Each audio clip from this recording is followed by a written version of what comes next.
My name is Davis. I decided to interview you for my lit class because I know that we both have the mutual interest of history and historical stuff. So I guess we'll just get started and I'll ask you a few questions and you can just kind of, go from there. First off, if there's anything, you want to tell me about yourself, now's a good time. Well, since I'm your grandfather, you already know most of this, but... No, I know, just for the sake of it.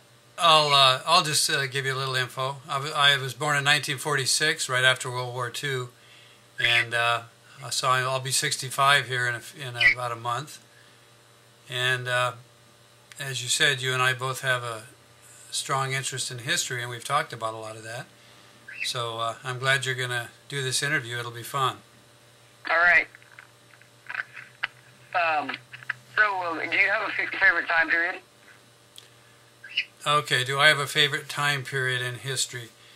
That's kind of a hard question to answer because, I've read about a lot of different parts of history, and, some are very interesting, and then I read something else, and I think that's even more interesting, and so it's, I can't say I do have one that's favorite.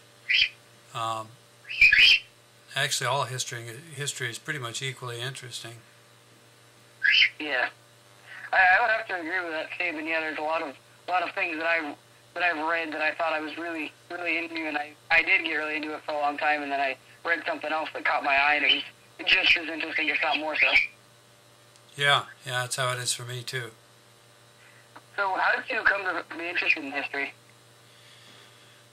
Well, I've been interested in history since I can remember, but about 15 years ago, something like that, I was talking to my mother and talking about some of my family history, and I started realizing that the great-grandmother I remembered from my childhood had been born just a few years after the Civil War, and her husband had been born right at the end, and so it started making me realize how close together a lot of historical events really are, even though they seem to us like they're really a long time ago. And I think that's probably what got me started to be very interested, was looking things up and finding out things like that, and especially trying to imagine what it was like to be those people actually living in those times. So I would say that's probably the thing that got me interested the most. That's very interesting. Yeah, I think a lot of people take for granted, how close certain events, are, as you say, or how far apart they are, or what was happening, during that time frame, in other parts of the world. Like, for an example, we tend to forget what was happening in the rest of the world, during the American Revolution. But during that same, time period, there was all sorts of political upheaval all over Europe, and some of the lands that the British Empire had, been in its possession for a long time were kind of slipping through its fingers, and a whole bunch of stuff, and a result, of the American Revolution and the French Revolution was, inspired by the American Revolution, and the French Revolution hadn't happened, Europe would have been completely different, and if you want to focus in even further, I've just been reading a little bit on Benjamin Franklin just for my own pleasure, and he hadn't done so much to encourage the American Revolution, and the French Revolution would have never happened, and so there's just a million little things that are just like that have to fit there just so, and I think it's, fascinating. Yeah, I agree. So is there a specific, historical event, that has any certain significance to it that you personally lived through, or you could tell us a little bit about? Okay, you said one that I lived through, right? Yeah, that's right. Well, there's several things I could talk about, but I guess one of the most impressive to me was in 1969, I was down in Colombia, South America, and I'd been working in a clinic with the Summer Institute of Linguistics, and then I spent about 3 weeks out in the tribe in the Amazon jungle, and it was while I was there that the Apollo space program, that they managed to land on the moon, and so I was in the Amazon jungle with people who'd never even seen a car or even a horse for that matter, at the same time that there were people walking on the moon. And the people I was with could speak a little bit of Spanish, and we tried to explain to them what was going on, and their whole concept of the universe was quite different than ours, and so they had a real hard time believing that there were actually men up on the moon. Although it wasn't much easier for me, to tell you the truth, but that was a very memorable experience. That's fascinating. Thank you very much for sharing that. Is there any particular part of history that you'd like to know more about?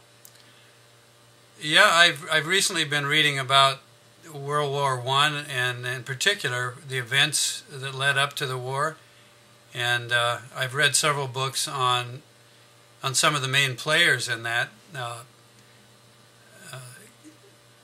The man who became King George V was a major player in that, and he didn't become the king until 1910, so he played a role prior to that as the Prince of Wales. Also the Kaiser, Kaiser Wilhelm, and Tsar Nicholas II.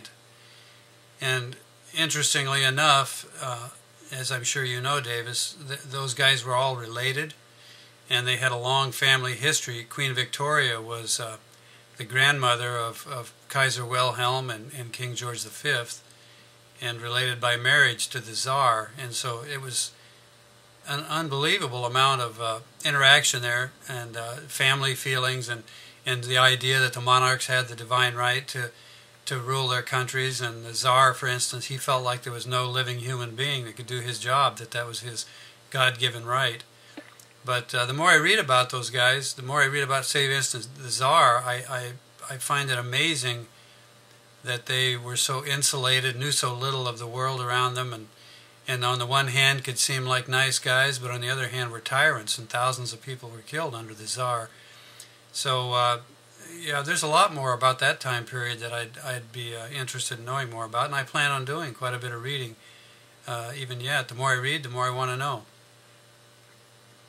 Yeah, I share your opinion there. It seems like every time I read one particular, I know I already said this, and I'm kind of repetitive, but even though I already read, once I read one particular, about one time period or one, era, and then I read about something else, it almost makes me, makes me realize how much that I don't know, because it's almost, and I know it sounds slightly cliche, but like almost like a puzzle piece. You read about, one particular time period, and then you go back, and then you read about something else, and then, what happened in between. It's like, yeah. Yeah, that's true. Well, do you have any more questions? Is there any particular part of history? No, I just said that. Shoot. Is there something you feel you've learned from history? Well, I sure hope so. There's a lot of things that I could say in answer to that question, but I suppose one of the most obvious things, and you hear this from a lot of people, is that people don't seem to learn from their mistakes. We're making many of the same mistakes now. As I see what's unfolding right now in the Korean Peninsula with North Korea and South Korea, many things seem very similar to what happened right before World War I, and diplomatic mistakes and misunderstandings, and an aggressive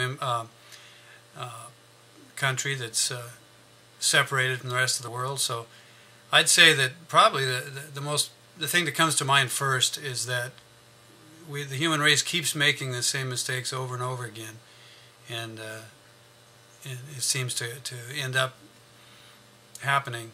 History repeating itself is a common expression. Yeah, it's very true.